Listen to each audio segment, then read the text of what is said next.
Bonjour à tous, bienvenue dans cette série de 10 épisodes de podcast, Les pros savent, dédié à un sujet très important si vous souhaitez lancer un projet entrepreneurial. Vous l'avez compris, nous allons parler de la création d'entreprise. Et dans les 10 épisodes de cette série, produite par Massif Pro, la communauté, vous allez comprendre les bases avant de vous lancer dans le grand bain de l'entrepreneuriat. Je suis Grégoire Charroyer, expert en création d'entreprise, et depuis 12 ans, j'accompagne les porteurs de projets à lancer leur activité. Mon objectif ? Vous faire partir du bon pied pour pérenniser votre projet.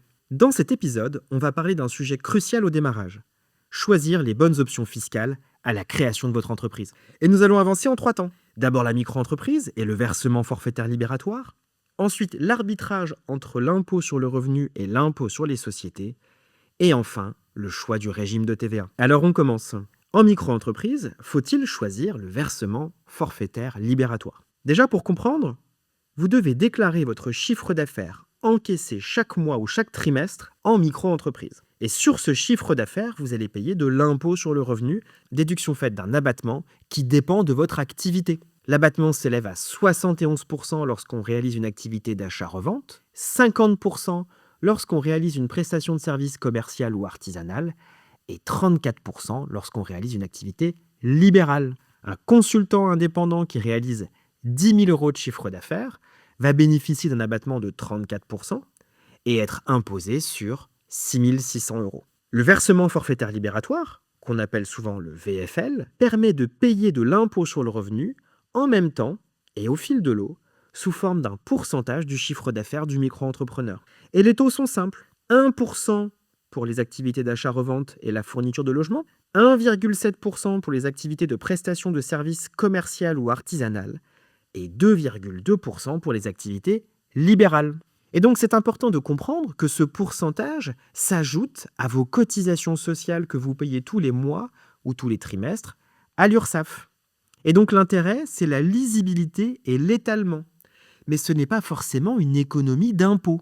Alors il y a 2 éléments à vérifier avant de choisir le versement forfaitaire libératoire ou le prélèvement forfaitaire libératoire. Le premier, c'est d'y être éligible. Le versement forfaitaire libératoire est réservé aux micro-entrepreneurs et il dépend du revenu fiscal de référence du foyer, apprécié sur l'année N-2. Ce revenu ne doit pas dépasser 27 478 € pour une personne seule. Et deuxième point important, le délai. À la création de votre micro-entreprise, vous avez jusqu'au dernier jour du 3e mois suivant le début de l'activité pour exercer l'option. Sinon, en cours d'activité, l'option s'exerce en général au plus tard le 30 septembre pour une application au 1er janvier de l'année suivante. Ne ratez pas le délai. Maintenant, comment concrètement décider entre l'application d'une imposition progressive après abattement et le versement forfaitaire libératoire ? Il faut se poser une question très simple. Mon foyer est-il déjà imposable avec une tranche d'imposition significative ? Si oui, le versement forfaitaire libératoire peut être intéressant parce qu'il transforme l'impôt en un taux fixe payé au fil de l'eau et il évite une régularisation sur l'activité. Bref, plutôt que d'être imposé au barème progressif de l'impôt sur le revenu dans une tranche qui peut être importante, le versement forfaitaire libératoire permet de payer un taux fixe et potentiellement d'économiser de l'impôt sur le revenu. Mais si vous n'êtes pas dans une tranche significative, prudence ! Vous risquez de payer de l'impôt sur le revenu avec l'option du versement forfaitaire libératoire, alors que vous auriez payé moins d'impôts, voire pas du tout d'impôts, en ayant opté pour le barème progressif. Bref, c'est votre tranche d'imposition qui définit si le versement forfaitaire libératoire est intéressant ou pas. Allez, maintenant on va passer à la société. Et là on change de logique. On ne parle plus d'un taux d'impôt sur le revenu directement calculé sur le chiffre d'affaires, mais d'une imposition sur le bénéfice, et surtout de la façon dont vous allez vous payer. Et donc, deuxième partie, nous allons parler de l'impôt sur les sociétés ou de l'impôt sur le revenu. Première règle, selon la forme juridique, la société est imposée par défaut soit à l'impôt sur les sociétés, soit à l'impôt sur le revenu. Une SAS, une SASU, une SARL sont en principe imposées à l'impôt sur les sociétés dès la création de l'entreprise. A l'inverse, une EURL avec un associé unique personne physique est, au moment de la création, imposable à l'impôt sur le revenu avec la possibilité d'opter pour l'impôt sur les sociétés. Et ça, c'est une différence importante. À l'impôt sur le revenu, le bénéfice est directement imposé au niveau de l'entrepreneur ou des associés. C'est le barème progressif d'imposition qui s'applique. Et c'est un point important à retenir. On peut être imposé sur un bénéfice, très important, même si on a laissé de l'argent sur le compte de l'entreprise pour financer son lancement ou même si on souhaite réinvestir tous les bénéfices dans l'entreprise. On considère que l'entrepreneur qui est soumis à l'impôt sur le revenu a touché ce bénéfice et va être fiscalisé dessus. Alors qu'à l'impôt sur les sociétés, c'est différent. C'est la société qui va payer l'impôt sur son bénéfice. Le taux normal est de 25%. Mais il existe un taux réduit qui s'applique jusqu'à 42 500 € de bénéfice. Et ce taux s'élève à 15%. Si vous faites 52 500 € de bénéfice, vous allez avoir 42 500 € imposés à 15% et 10 000 € imposés à 25%. Maintenant que vous avez compris la fiscalité d'une société entre l'impôt sur le revenu et l'impôt sur les sociétés, vous devez choisir comment vous allez sortir l'argent, la trésorerie, de votre compte professionnel à votre compte personnel. Et bien souvent, cette sortie passe par une rémunération ou une prise de salaire et parfois sous forme d'une distribution de dividendes. Et ce pilotage est l'un des grands avantages de la société à l'impôt sur les sociétés. Et ce pilotage est l'un des grands avantages de l'impôt sur les sociétés. D'ailleurs, plusieurs options existent. Elles sont souvent encadrées. Certaines sociétés soumises à l'IS peuvent, sous condition, opter temporairement pour l'impôt sur le revenu pendant 5 ans.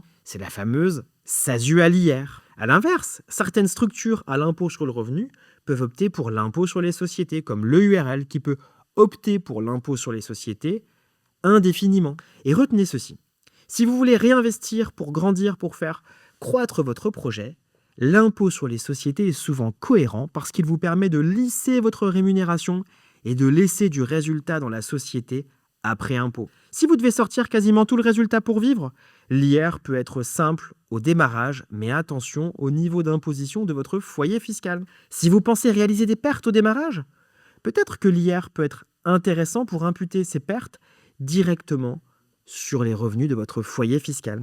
Et oui, si je réalise une société qui fait 10 000 € de pertes et que je suis soumis à l'impôt sur le revenu, quand je parle d'IR, je parle d'impôt sur le revenu, ces 10 000 € de pertes, je vais les imputer sur mon foyer fiscal. Et si mon conjoint ou ma conjointe réalise du bénéfice ou perçoit un salaire important, je vais réduire mon montant d'impôt sur le revenu en imputant ces pertes. Et enfin, troisième et dernier bloc, c'est la TVA. Et là, l'impact est immédiat parce que cela touche vos factures, votre prix de vente TTC et votre trésorerie dès vos premiers achats. Il existe plusieurs régimes. Commençons par la franchise en base de TVA. Là, vous ne facturez pas de TVA à vos clients. Vous ne la déclarez pas et vous indiquez sur vos factures TVA non applicable, article 293b du Code général des impôts. La contrepartie est directe. Si vous ne collectez pas la TVA sur votre chiffre d'affaires, vous ne la déduirez pas non plus sur vos achats. Attention, le seuil de franchise de TVA est à connaître. Il y a un plafond de chiffre d'affaires à respecter si vous voulez bénéficier de la franchise.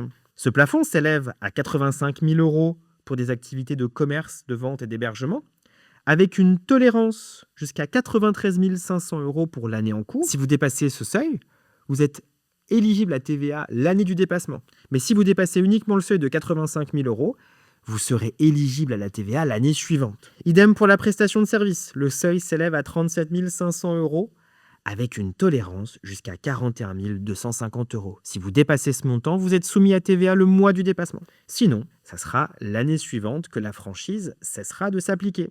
Vous devez donc suivre votre chiffre d'affaires mois par mois.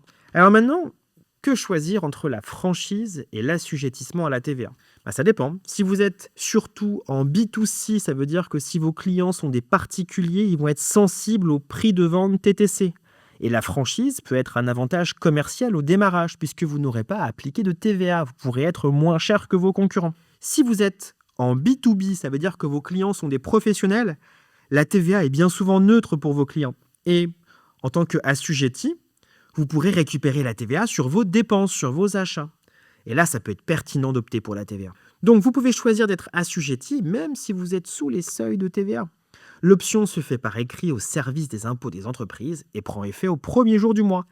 Et elle est valable 2 ans d'une manière reconductible. Maintenant, vous devez choisir votre régime de TVA. Le régime simplifié, c'est une déclaration annuelle et des acomptes. Mais il y a une condition de chiffre d'affaires et votre TVA à payer sur l'année doit être inférieure à 15 000 euros. Le régime normal, c'est une déclaration de TVA mensuelle avec une option trimestrielle si la TVA est inférieure à 4 000 euros. Prenons par exemple Manon qui lance une activité B2C, donc avec des clients particuliers et très peu de frais. La franchise de TVA peut parfaitement suffire. Par contre, Hugo lance une activité avec du stock et du matériel. Lui, être assujetti à la TVA et récupérer la TVA sur ses achats permet d'améliorer sa trésorerie de départ. Nous arrivons au terme de cet épisode sur les choix des options fiscales à la création. Retenez 3 messages. En micro, le versement forfaitaire libératoire est un outil permettant de lisser son impôt et de gagner en visibilité. Mais il doit être simulé en fonction des revenus fiscaux du foyer pour éviter de payer plus d'impôts. Deuxièmement, en société, vous pouvez choisir entre l'impôt sur le revenu ou l'impôt sur les sociétés. Et ça dépend surtout de votre stratégie de rémunération et de réinvestissement des bénéfices. Troisième point à retenir sur la TVA, le bon régime, c'est celui qui colle à vos clients, à vos investissements et à votre organisation. Souhaitez-vous collecter de la TVA sur votre chiffre d'affaires ou déduire de la TVA sur vos dépenses? Merci de votre écoute et à très bientôt pour un prochain épisode de la série de podcasts Les Pros savent.